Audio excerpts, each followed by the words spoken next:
Mambo vipi traders, karibuni sana MPG Forex. Jina langu naitwa Jobson Edward. Na leo nataka nikufundishe sheria 3 za Dr. David Paul. Sasa unaweza kujiuliza Dr. David Paul ni nani na kwa nini nataka nikupe sheria zake.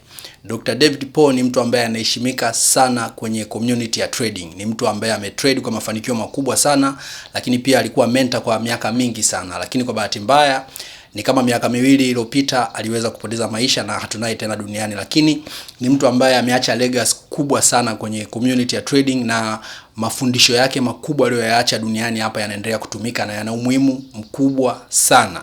Na mimi mwenyewe ni muumini mkubwa wa hizi sheria zake 3 ambazo naenda kukutajia muda mfupi unaokuja. Sasa bila kupoteza wakati, naomba nianze na sheria namba 1 kabisa ambayo Dr. David Paul alikuwa akisisitiza, ambayo inamsaidia trader kuweza kupata mafanikio kwenye trading. Sheria ya kwanza ni kwamba good trade is hard trade. Yani hapa na maana kwamba trade nzuri ni trading ngumu. Trade yoyote ambayo wewe unaiona setup imekaa vizuri na inakuonyesha uelekeo fulani kwamba price itaenda uelekeo fulani, basi unatakiwa utulize akili na uifikirie mara mbili hiyo trade, kwa sababu trade yoyote ambayo inakuwa imekaa vizuri na ipo vizuri, maana yake ni hard trade, ni trading ngumu sana. Ni trading ngumu sana, na usiingie kwa papala wala kwa haraka. Unatakiwa utulize akili na uwe na focus ili uweze kuitrade na uweze kupata direction na uelekeo mzuri wa hiyo trade. Lakini sheria namba 2 ambayo ametuachia Dr. David Paul ni kwamba yeye huwa anaifeed short trend kabla ya kuifeed long trend. Yani kwa kuiweka vizuri, tunaweza tukasema kwamba maana yake hapa anachomaanisha Dr. David Paul ni kwamba anaishibisha trendi fupi kabla ya kuishibisha trendi ndefu.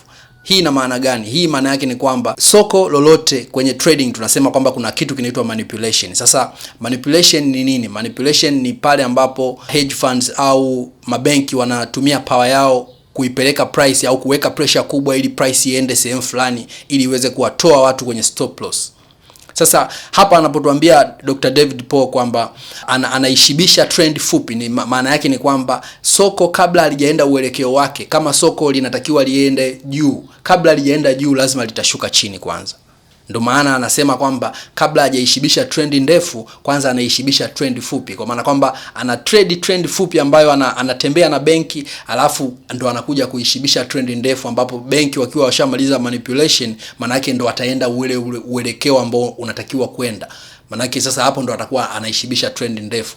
Sasa twende kwenye sheria ya mwisho na ya 3 ambayo tunasema kwamba hii sheria ya 3 Dr. David Paul aliyotuachia, alikuwa anasema kwamba siku zote unapokuwa una trade hakikisha unazingatia hii sheria ya 3. Ni sheria muhimu sana na mimi huwa naitumia mara nyingi na huwa naizingatia kwa kiasi kikubwa sana. Tukimalizia na sheria ya 3 kabisa ambayo Dr. David Paul ametuachia, ni kwamba hapa Dr. David Paul, Mwenyezi Mungu ailaze mahali pema roho yake, alikuwa anatusisitiza wakati wa uhai wake kwamba yeye sheria yake ya kutrade anaweka entry pale ambapo watu wengi watakuwa wameweka stop loss. Yani pale ambapo watu wengi wameweka stop loss, yeye ndo anapoiweka entry. Kwa hiyo ni sheria ambayo mimi mwenyewe huwa naitumia sana ninapokuwa nafanya trade zangu, kwa sababu kabla tunasema kwamba mabenki huwa wanakuwa attracted, au hedge funds huwa wanakuwa attracted na sehemu ambayo kuna accumulation au volume kubwa ya stop loss, sehemu ambapo retail trader wengi watakuwa wameweka stop loss. Kwa hiyo benki atafanya kitu, yani atafanya namna yoyote ile kuhakikisha kwamba anaweka pressure kubwa sana kwenye bei ili kulazimisha bei iende pale kwenye zile stop loss, aidha kama ni juu au chini. Kwa hiyo akiweka pressure kubwa kwenda kwenye stop loss, manake akishachukua stop loss zile, akishawatoa watu kwenye market, ndo anaenda ule uelekeo wake.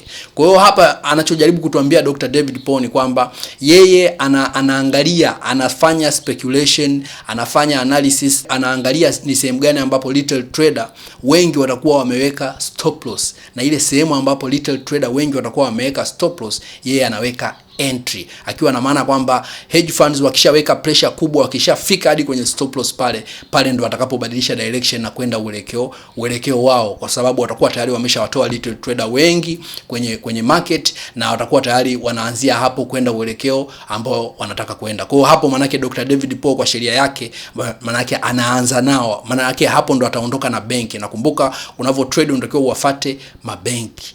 Kwa hiyo unaweza kaona jinsi gani sheria zake 3 zina nguvu na zimeweza kumsaidia kuwa mmoja kati ya watu mashuhuri sana kwenye trading na mmoja kati ya watu ambao wameacha legacy kubwa sana kwenye jamii ya trading. Kwa hiyo I hope utakuwa umepata kitu na utakuwa umejifunza kitu kutokana na hizi sheria 3 za Dr. David Paul.